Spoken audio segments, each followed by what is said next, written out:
just start right about now.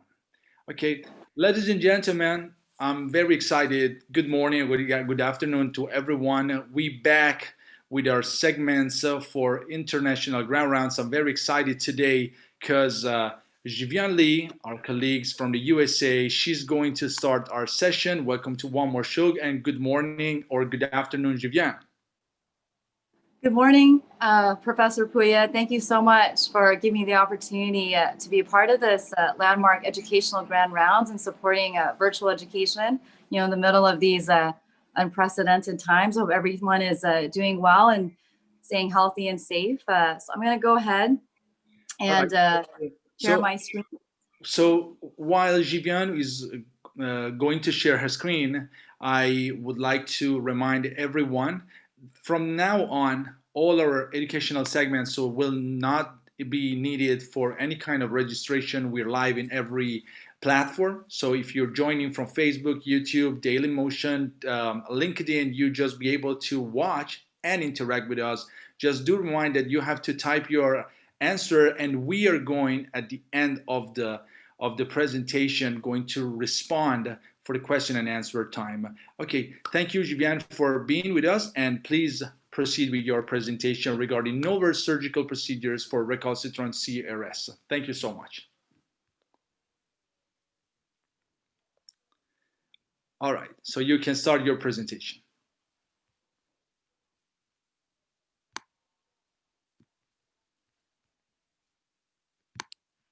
I think that yeah. Can you hear me? Can you hear me, Jivianne? We are having some issues, I think. Can you hear me? We can't. Yes, I can hear you. Okay, you can start the presentation then.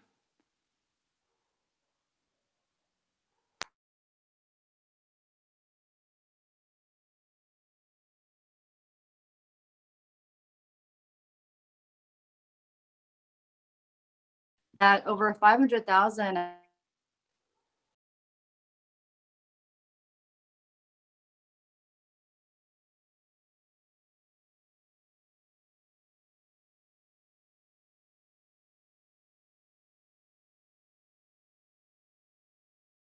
and endoscopic sinus surgery.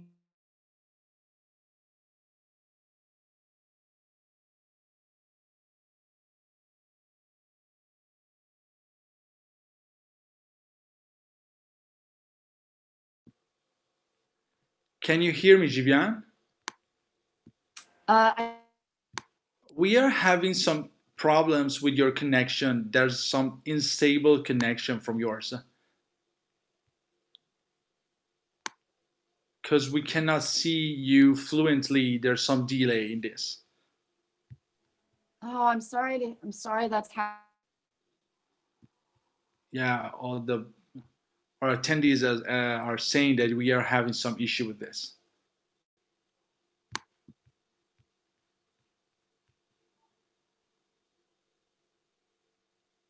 The connection earlier. Let me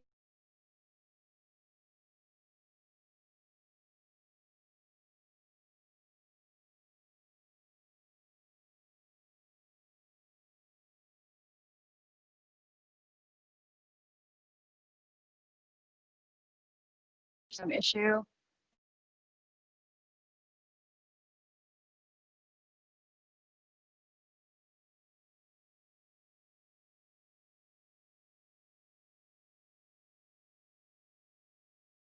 Oh, all right. We can't see her. We can't see Jivianne. I think that you have to try once again to connect because we just can't see the first slide. So the slide is good, but we have some problem with your audio. With my audio. Okay. Yeah, now I can hear you. I'm not sure what's going on. I apologize for that. No. So let's try like this. Is this better? I mean, maybe the yeah, video I can hear you. I can hear you pretty well. Okay. Maybe we could try again. Maybe there was some interference or. Maybe a plane flew over. I don't know. I'm not sure. Yeah, I can Okay. hear you pretty good now. Thank you. There must have been something interfering with the internet connection, but maybe we can try again. What I'll do is maybe I'll stop the video and maybe that'll be better so you can at least hear me. We So let me can try. hear you. We can hear you now. Everything is fine. Okay. Okay. So thank you all again for your attention and for your patience with these technical challenges. My name is Dr. Jivianne Lee. I'm Associate Professor of Rhinology and Endoscopic Skull-Base Surgery in the UCLA School of Medicine. So at least in the United States, it's been estimated that over 500,000 individuals currently suffer from what's termed as refractory or recalcitrant CRS. And this has been defined as CRS that persists or recurs despite appropriate medical therapy and endoscopic sinus surgery. But recently, there have been some novel surgical procedures that have been developed that are designed to help us with these challenging patients. So starting with the frontal sinus, we do have the outside-in approach to the endoscopic Lothrop, as well as expanding indications for the draft 3. For the ethmoids, we have what's known as the reboot procedure. With respect to the sphenoid, we have the drill out, also known as the sphenoid draft 3. Then for the maxillary, we have the megaenterostomy and the endoscopic Danker's approach. And there's also some in-office procedures that have been developed to help us with these refractory CRS patients.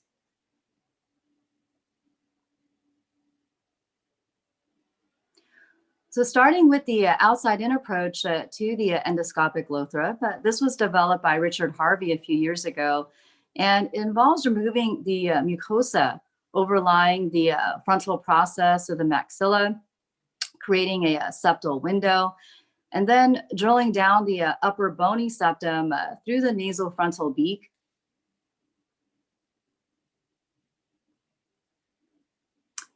Then you drill the bone laterally until you reach the nasal skin anteriorly and the lamina posteriorly. And eventually, as you keep drilling in the midline, you're going to reach the mucosa of the floor of the frontal sinus. And then you can just enlarge your draft 3 cavity at that point, just like you would with a classic Lothrop, and then connect it posteriorly to the frontal recess. So if we were to compare the traditional Lothrop with this outside-in approach, again, with the classic technique, usually we use an angled scope and then place a 7-degree diamond burr inside the frontal sinus and then drill anteriorly through the nasofrontal beak. So in that situation, we're starting from inside the frontal sinus and drilling in an outward direction. So now in contrast, with this outside-in approach, usually you use a 0-degree scope and a 15-degree burr. And in this case, you're just drilling straight up through the nasofrontal beak until you reach the floor of the frontal sinus. So again, in this situation, we're starting from outside the frontal sinus and drilling in an inward direction. And that's what gives this method its moniker.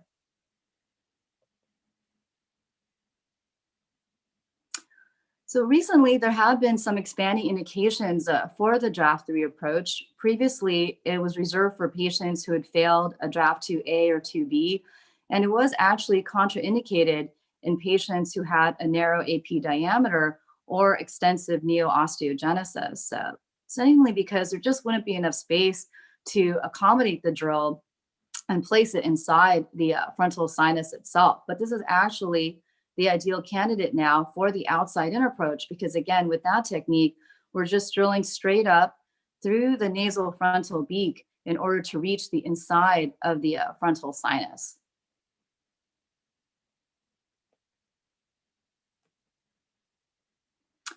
Now, recently, the draft 3 has also been recommended now for our patients with recurrent nasal polyposis, particularly from our Australian colleagues.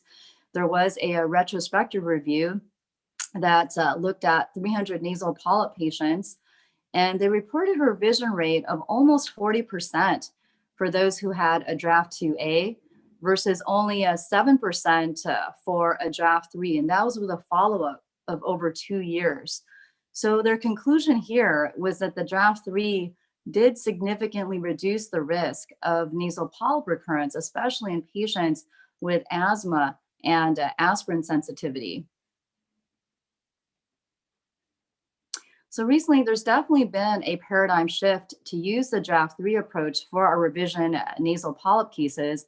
And just to give you an example of how useful this can be, here was a case of a 54-year-old male who had had 8 prior sinus surgeries in the past for nasal polyps. His past medical history was significant for asthma, but he didn't have any aspirin sensitivity. And he presented with the usual purulent rhinorrhea, anosmia, and nasal obstruction, despite being on steroid irrigations, antibiotics. And he was actually self-medicating with prednisone.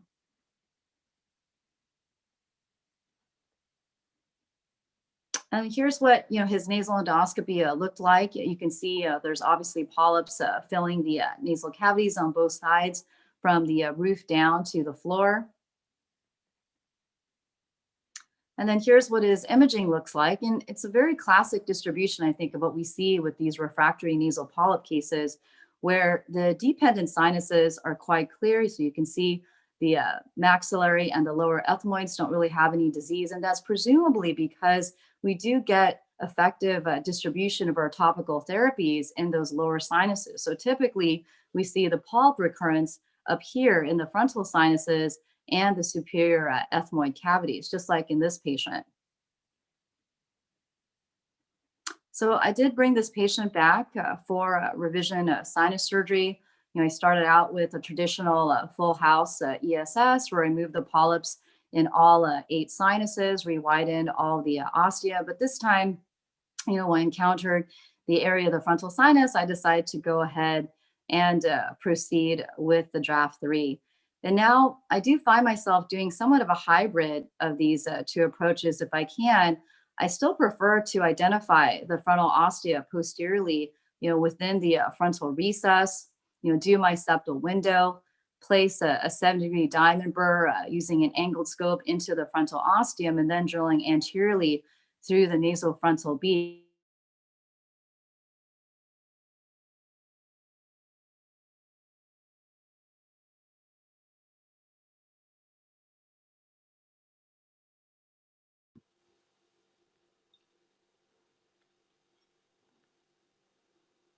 The intervening bridge.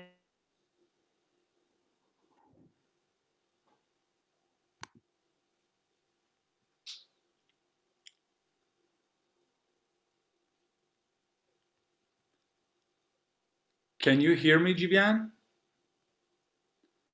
Yes, I can. Yeah, we had some issues now for your audio. The video was good, but then audio, just for 2 seconds, we had this.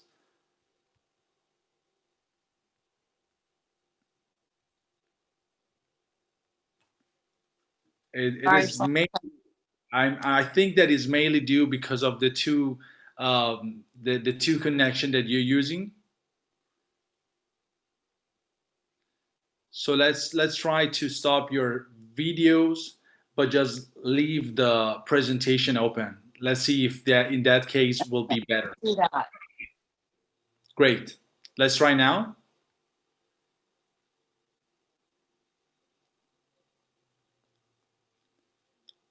Oh no, same problem here.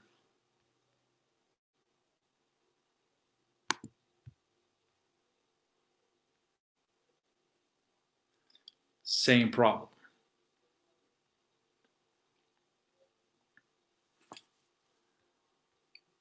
And now the video doesn't work.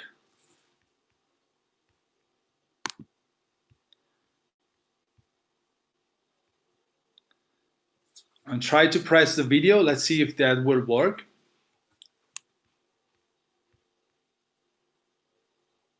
Is that better? There's some delay with your voice and some echo. Video is fine. I mean, presentation is completely okay. Try to press play and let's see if that works. So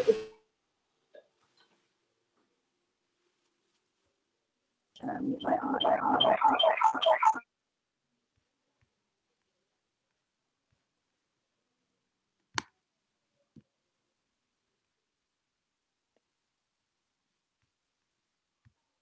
Oh,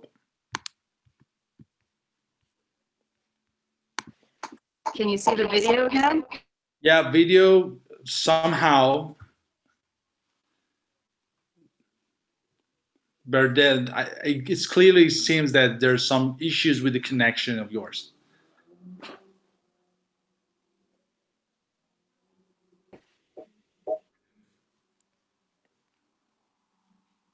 Because the video goes on and off.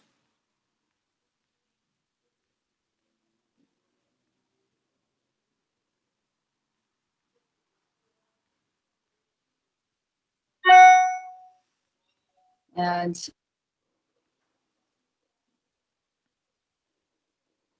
We're stuck in the middle of the first polypectomy.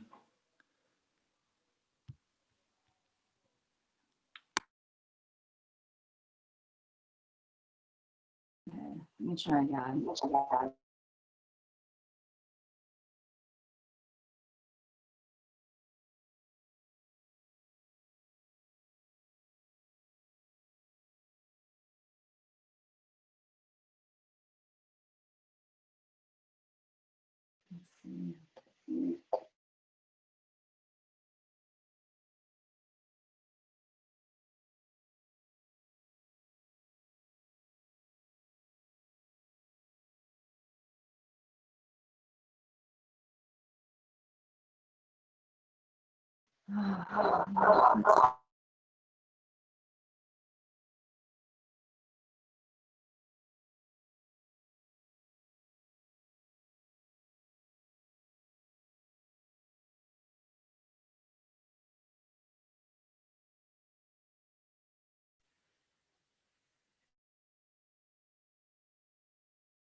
Video came on.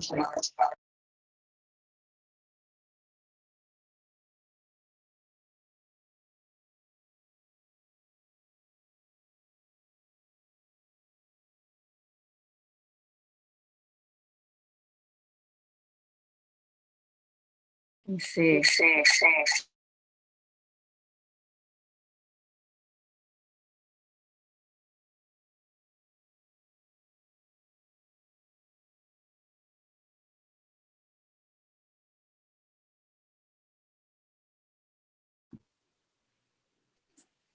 Is that better? Uh, Try to press play because the video doesn't work.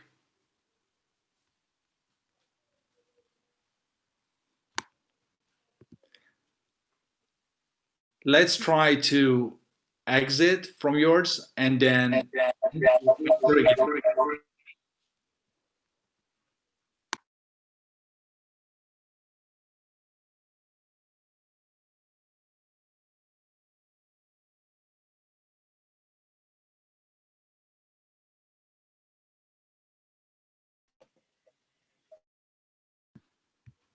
it's on stop. You just can't see the frontal.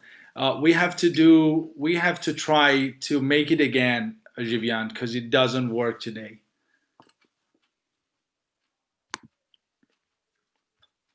And we have to look for a better connection, I guess.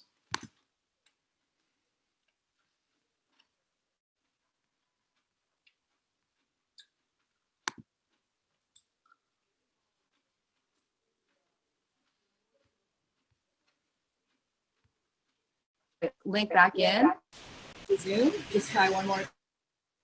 The link is always the same for everyone. If you try to exit and try to go back again, let's see if that works. I will leave it open like this, okay? I'll try one last. Okay. I got that.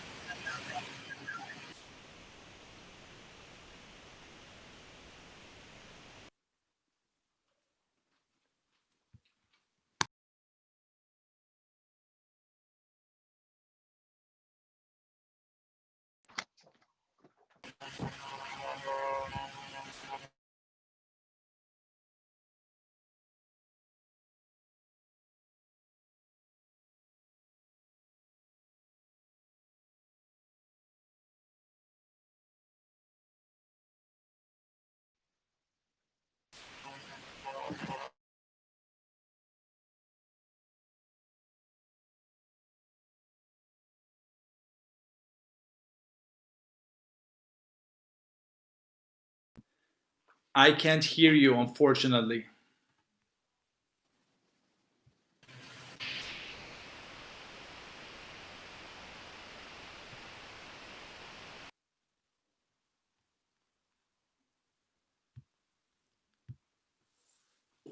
Let's do one thing, Jivianne. I think that we have to reschedule the meetings because there's some very issue and everyone is um, having some problems for the audio and the video. I think that if you agree, we can reschedule the meeting for next time for like Wednesday, or we can try on Tuesday if it's okay for you. Yeah, I apologize. I don't know what No happened. rush. It's Saturday today. It's good. let's I'm so let's sorry. Let me let's reschedule the meeting. So for all attendants, please, we apologize for these issues, and we are Yeah, we apologize. going to reschedule the meeting, and we'll let you have a date. So I will just stop the sharing mode. So if Oh, I anyone, think it's working now. I don't know. Or yeah, is but it? we still have some delay with your audio, and sometimes it's quit. So I think that we have to reschedule it Okay. if it's okay for you. Yeah, we can try and